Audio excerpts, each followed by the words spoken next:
Hello guys, welcome back to my channel. हम देख रहे हैं battle through the heaven season 6 को, जिसमें हमने लास्ट एपिसोड में देखा था जियान ने यूनलैंड को डिस्ट्रॉय करने को कहा और उन्हें 1 मंथ तक का समय दिया था। और अब वो अपने जियाओ लाओ में वापस आ गया था और सोच रहा था कि कैसे सोल पैलेस के लोगों ने उसके टीचर के साथ बुरा किया। तभी वहाँ पे जियाओ फैमिली की एक मेंबर आके कहती है जियाओ दे और जियाओ ले आ रहे हैं। जियान अपने भाइयों को देख के खुश होता है। उसके भाई कहते हैं सुन के काफी बुरा लगा। जियान कहता है ये इतना आसान कैसे हो सकता है। उसके भाई जियान को कहते हैं आप हमारे फैमिली में सबसे महत्वपूर्ण और प्रभावशाली व्यक्ति, और तुम्हें कोई दिक्कत ना हो इसका हम ख्याल रखेंगे। आप बस अपने मन की शांति के साथ अपना अभ्यास पूरा करो और हमें पूरा विश्वास है कि आप कभी गलत नहीं हो सकते। दूसरे भाई के पास ज्यादा समय नहीं बचा है। जियान अब उन्हें यूनलैंड सेट के बारे में पूछता है क्योंकि वॉर हुए काफी दिन बीत चुके थे। उस पे उसके भाई कहते हैं ज्यादातर क्लैन डिसबैंड हो गए हैं और कुछ क्लैन मेंबर जो बिग लेवल पे है वो भी अब अलग हो रहे हैं। 15 डेज तो वहाँ से हटने में लग जाएंगे। अपने फैमिली का रिवेंज वैसे भी पूरा हो गया है, उनके लिए अब यही सही रहेगा कि वो खुद को डिसबैंड कर दे, नहीं तो हम मिल के सब तहस नहस कर देंगे। दोनों भाई काफी तारीफ करते हैं जियान की। उसी के कारण उनके फैमिली की इज्जत बढ़ गई थी। वो जियान को पूछते हैं कि तुम यूजी के लिए कुछ फीलिंग्स रखते हो तो उसे जाकर बता सकते हो, वो अपने क्लैन की दुश्मन नहीं है। जियान को यूजी के लिए फीलिंग्स तो थी बट वो दिखाना नहीं चाह रहा था। उसे टीचर ने दिए रेसिपी से लाइव टिक्योरिंग पिल भी बनानी थी ताकि वो अपने भाई को दे सके। उसी बीच वहाँ आइसेंड्रल आ जाता है। जियान उनसे पूछता है इस वॉर से मैं काफी इंजर हो गया हूँ, जिसके वजह से मैं कुछ समय के लिए डोहोंग पर नहीं चढ़ पाऊंगा। उस पे वो कहते हैं बेशक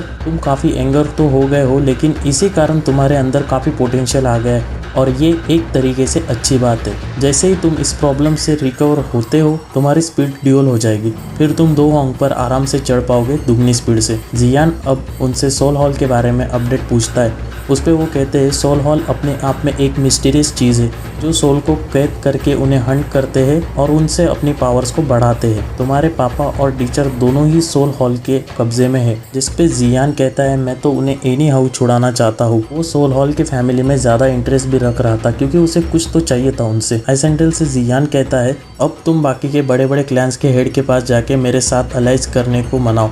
दूसरी तरफ जियामा एम्पायर का रॉयल किंगडम प्रिंसेस से कहता है यूनलैंड सेट अब हिस्ट्री के पन्नों तक ही सीमित रहेगा, लेकिन अभी जियाओ लाओ के ग्रैंडफादर को ये चिंता है कि जियान नाम का दूसरा टाइगर अगर यूनशान के जगह आ गया तो कहीं जियाओ क्लैन अगली यून सेट बन गई तो ये हमारे रॉयल फैमिली के साथ ठीक नहीं है। उस पे प्रिंसेस कहती है जियान अपने प्रॉमिस नहीं तोड़ता, वो अपना क्लैन इस्टेब्लिश कर रहा है, उसे हमें हेल्प करनी चाहिए। और जियान की काफी तारीफें भी करती है। उस पे उसके ग्रैंडफादर कहते हैं तुम कहीं जियान को पसंद तो नहीं करती है।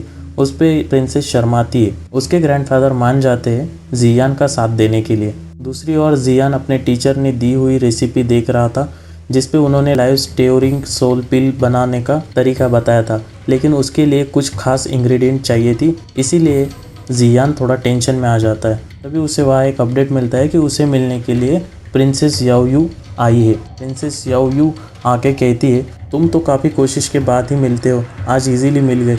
जियान आने के कारण पूछता है। उस पर प्रिंसेस कहती है इतनी बड़ी जंग जीत गए हो, थोड़ा चीयर अप हो जाए। सुना है तुम जियामा एम्पायर में बहुत बड़ी क्लैन बनाने जा रहे हो। जिस पे जियान कहता है हाँ।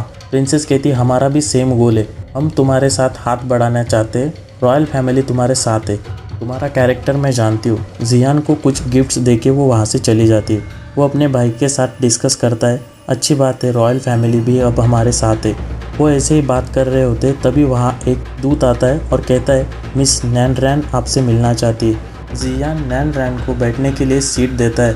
वो मना करते हुए कहती है मैं जियामा एम्पायर छोड़ के जा रही हूँ, मैं तुम्हें आखिरी बार देखना चाहती हूँ इसलिए आई थी।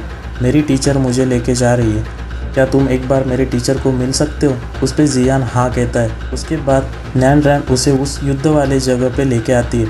आसपास की तबाही देख के तुम तो काफ़ी खुश हो रहे होंगे। जियान उसकी फीलिंग्स को समझते हुए कहता है तुम अगर जियाओ फैमिली को डिस्ट्रॉय हुआ देखती तो अब ये सब नहीं कहती। नैनरैन भी समझ जाती है और कहती है 3 ईयर का एग्रीमेंट नहीं होता तो ये सब नहीं होता। जियान कहता है पास्ट को याद करके कोई फ़ायदा नहीं। वो जियान को कहती है जहाँ मेरी टीचर यूजी लेके जाएगी वही मैं जाऊँगी। जियान अब यूजी के पास आता है और कहता है मत जाओ, हम साथ में ताकतवर बनेंगे और सब जीत लेंगे, तुम यही सेफ हो। जिस पे यूजी हंसकर कहती है सही है कि तुम मेरी केयर कर रहे हो, लेकिन लोग वैसे भी मुझसे डरते हैं, मैं हर जगह सेफ ही हूँ, तुमने जो किया वो एक सच्चे बेटे का हुनर दिखाता है और मैं मन बना चुकी हूँ जाने का। यूजी जियान को एक रिंग देती है जिससे उनकी काफ़ी यादें जुड़ी होती है और साथ में कहती है मैं खुश नसीब हूँ जो तुमसे मुलाकात हुई। अब आगे क्या होगा ये हम नेक्स्ट एपिसोड में देखेंगे।